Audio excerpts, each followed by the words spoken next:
हमारे देश के एक राज्य में से 32,000 लड़कियों को लव ट्रैप में फंसाकर देश से बाहर ले जाया गया और उनसे बच्चे पैदा करवाए गए। ये बात है केरल की और ये सब कुछ शुरू हुआ था सन 2009 में। आप लोगों से रिक्वेस्ट है कि या तो आप इस वीडियो को अभी स्किप कर दो या अगर देख रहे हो तो एंड तक देखना, because half knowledge is more dangerous than no knowledge. तो आइए जानते हैं कि ये सब कुछ शुरू कैसे होता है। केरल के मुस्लिम लड़के और लड़कियां केरल के स्कूल कॉलेज में पढ़ने वाली हिंदू क्रिश्चियन लड़कियों को लव ट्रैप में फंसाते हैं। ट्रैपिंग दो तरीके से की जाती है। पहला तरीका जहां पर मुस्लिम लड़कियां हिंदू क्रिश्चियन लड़कियों के साथ हॉस्टल और पीजीज में रूम शेयर करती है एंड देन जब घूमने बाहर वो जाती है तो अपने मुस्लिम लड़कों को इंट्रोड्यूस कराती है। दूसरा तरीका होता है जहां पर मुस्लिम लड़के खुद हिंदू और क्रिश्चियन लड़कियों के साथ दोस्ती करते हैं एंड देन रिलेशनशिप में आ जाते हैं। अब आप में से काफी लोगों को ये अभी भी अनरियल लग रहा होगा, लेकिन यहीं से शुरुआत होती है इंडिया के सबसे बड़े कन्वर्जन रैकेट की, जो 2009 में शुरुआत हुई थी केरल से, पर आज 2023 में हमारे देश के हर राज्य में फैल चुका है। अब बात करते हैं कि 32,000 लड़कियां कहाँ चले गई।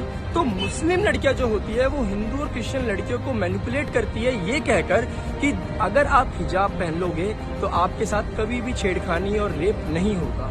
क्योंकि देखो, आपके तो जो भगवान है वो खुद अपनी देवियों को नहीं बचा पाए, जैसे भगवान शिव सती को नहीं बचा पाए और भगवान राम सीता को अपहरण से नहीं बचा पाए। इसी वजह से आप लोगों के साथ रेप होता है, आप लोगों के साथ मोलेस्टेशन होता है। हमें देखो, हम अल्लाह को पूछते हैं, तो कभी भी आपने देखा है कि हमारे साथ कुछ गलत हो, कभी हिजाबी वुमेन के साथ या बुर्का पहनने वाली महिला के साथ कभी कुछ गलत हुआ? नहीं। तो यू शुड वियर हिजाब एंड बुर्का। ऐसे करके जो होती है मुस्लिम लड़कियां मैनिपुलेट करती है हिंदू क्रिश्चियन लड़कियों को, और जो मुस्लिम लड़के होते हैं वो हिंदू लड़की और क्रिश्चियन लड़कियों के साथ रिलेशनशिप में आते हैं, सेक्स करते हैं बिना प्रोटेक्शन के साथ और बच्चा पैदा करते हैं। जब बच्चा पैदा हो जाता है तो ये जो लोग होते हैं वो उनको हिंदू क्रिश्चियन लड़कियों को इतना मैनिपुलेट कर देते हैं ये कहकर कि बच्चा तो हम एक्सेप्ट कर लेंगे। अब देखो, अब बच्चा हो गया तो घबराहट तो होगी ना लड़की को कि यार मैं घर पे क्या बोलूंगी।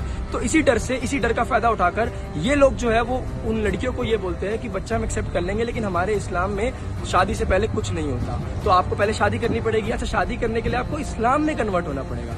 इस्लाम में कन्वर्ट करते हैं एंड जब ये सब कुछ हो जाता है तो फिर फॉरेन कंट्री घुमाने के नाम पर इनको लेके जाया जाता है अफगानिस्तान, सीरिया जैसी कंट्रीज, जहां पर ISIS सबसे ज्यादा एक्टिव है। ये जो होते हैं हस्बैंड वाइफ बनकर जाते हैं बाहर, और इनके जो हस्बैंड होते हैं वो हिंदू क्रिश्चियन लड़कियों को ISIS के पास छोड़ देते हैं और फिर ISIS वाले इन लड़कियों को सेक्स स्लेव बना देते हैं, बच्चा पैदा करने की मशीन बना देते हैं, ताकि ज्यादा से ज्यादा बच्चे पैदा हो और ISIS बढ़ता रहे, पॉपुलेशन ISIS की बढ़ती रहे और वो आतंकवादी हमले करते रहे। जब सेक्स कर करके जब लगता है कि अब इसमें जान नहीं बची, तो उसके बाद उसकी छाती पर बॉम्ब फिट करके आतंकवाद फैलाने के लिए भेज दिया जाता है। और ऐसे करते करते केरल में 2009 से हर साल 3200 से 3500 हिंदू क्रिश्चियन लड़कियां गायब होती है। केरल के पूर्व मुख्यमंत्री VS अच्युतानंदन ने ये कहा था स्टेटमेंट में अपनी कि आने वाले 20 साल के अंदर केरल एक इस्लामिक स्टेट बन जाएगा। मैं आपको बता दूं कि जो सीएम थे वो कम्युनिस्ट पार्टी के सीएम थे, बीजेपी के नहीं, क्योंकि ऐसे इश्यूज पे जब भी बोला जाता है तो आधे से ज्यादा लोग तो बोल देते हैं कि ये तो भाई बीजेपी का एक बनाया हुआ एक एजेंडा है, ये तो फॉल्स न्यूज है, ये तो झूठी खबर है। तो मैं आपको बता दूं ये स्टेटमेंट देने वाला व्यक्ति बीजेपी का सीएम नहीं था, बल्कि कम्युनिस्ट पार्टी का सीएम। और आज ये जो चीज है वो देश के हर राज्य के स्कूल कॉलेजेस में फैल चुकी है, जहां पर मुस्लिम लड़के हिंदू, क्रिश्चियन, सिख, जैन, बुद्धिस्ट लड़कियों को लव ट्रैप में फंसाते हैं एंड देन अपना एजेंडा चलाते हैं। Shalini Unnikrishnan, a Hindu from Kerala. Tell me, when exactly you joined ISIS? ISIS कब ज्वाइन किया ये जानने के लिए, क्यों ज्वाइन किया और कैसे ज्वाइन किया ये जानना जरूरी है।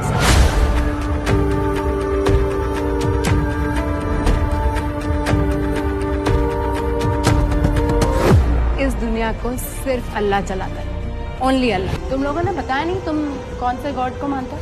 I think Shiva is a big God. जो गॉड अपनी वाइफ के मरने पे ऐसे कॉमन मैन की तरह रोता हो, वो गॉड कैसे हो सकता है?